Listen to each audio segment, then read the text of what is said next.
ស្ដីលោកគ្រូនឹងសួស្ដីមើលជុំថាអរគ្នាថ្ងៃនេះខ្ញុំមកបញ្យល់ពីកូដវាផា implicit និង explicit នឹងមានន័យថាដូចជានេះ integer x ស្មើ10និង float ស្មើលេខពភាគ 3.5f អញ្ចឹងមានន័យថាកន្លែងហ្នឹងយើងត្រូវ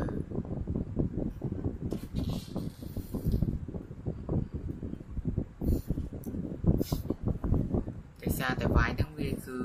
ជា float 3.5 វាមិនអាចបូកជា integer ហើយវាដាក់ចូលក្នុងប្រអប់ integer វិញបានទេការប្រើវងកញ្ចក់ in នៅពីមុខនេះវាថាយើងបន្លែងវាទៅជាលេខគុណវាថាលេខ 3.5 នេះវាបន្លែងទៅជាលេខ3គុណវាកាត់5ចាស់ដើម្បីអាចបូកនេះកើតចឹងបន្លែងពីធំទៅតូចយើងប្រើពីធំទៅតូចយើងប្រើ explicit តើមកទៀតចូលដូចនេះកន្លែង double នេះគឺចឹងដែរ double score មានថា double វាធំជាង integer អញ្ចឹងយើងត្រូវបន្លែងវាដើម្បីដាក់ score នេះទៅជាលេខកូដដែរកាត់គ្នានេះគឺដាក់ពីមុខនេះយើងបន្លែងពី double ទៅជា integer ដើម្បីវាអាចធ្វើបូកឬក៏ចែកឲ្យកើតណាចឹងដូចគ្នាញ៉ាកន្លែងនេះ double average បើ average ណាក្នុងភាសា C++ ហ្នឹងវានឹងចេញលទ្ធផលមក2ដាច់កន្ទុយដើម្បីឲ្យវាចេញលទ្ធផល 2.5 បានអញ្ចឹងយើងត្រូវតែបន្ថែមអត្ថេ A1 នេះតែអត្ថេ A1 ដើម្បីចែកឲ្យវាជា double សិនទើបមានលទ្ធផលចែកដាច់ជាលេខក្បៀសកន្លែងហ្នឹងតមកទៀតចូល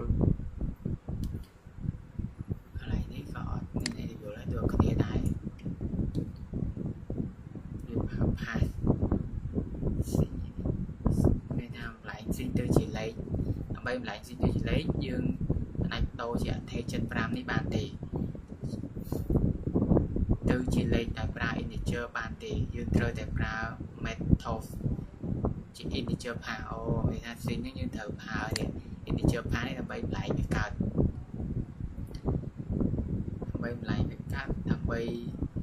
ដើម្បីវិភាគអត្ថបទនោះឲ្យខ្លាយទៅជាតម្លៃលេខគត់ចឹងដើម្បីឲ្យអានេះជាតម្លៃលេខគត់បានយើងត្រូវប្រើ integer ផានេះដើម្បីវិភាគឲ្យវាខ្លាយជាលេខគត់បន្តទៀតចូលមកក្រុមកន្លែង integer to ហើយកន្លែងនេះគឺសារតែ unit ន័យថា unit u 1 million ហើយដល់ integer នេះវាស្មើដល់10ចឹងវាថា1 million ហ្នឹង integer វាអត់មានសមត្ថភាពផ្ទុកលេខដែលធំហ្នឹងបានទេលេខដែលធំយ៉ាងបានទេលទ្ធផលវានឹងធ្វើជុំចេញជាលេខអវិជ្ជមានវិញកន្លែងនេះ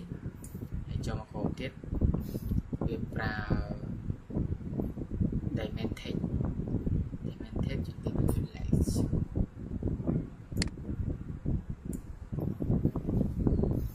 ហើយតមកទៀតចូលក្រុមឡើង style IP 120ឡើងជុំហ្នឹងគឺថាវាផ្ទុកបាន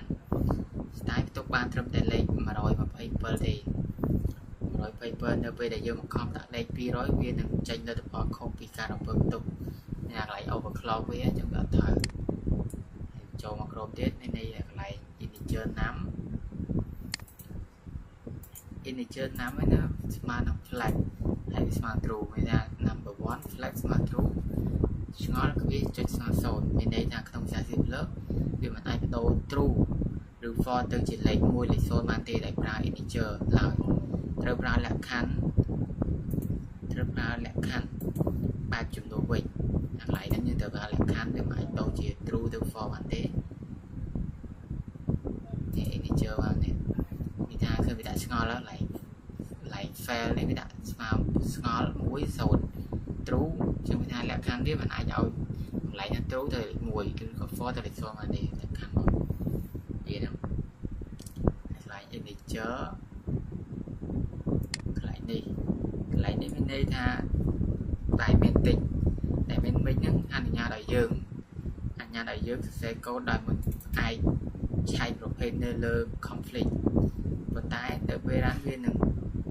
នៅពេលរាននៅតែត្រូវបំលែងទៅជារយៈ integer ផាសព្រោះតែតម្លៃ D គឺជា string 45ជាតម្លៃ D ជា string 45ចឹងវាត្រូវបំលែងជា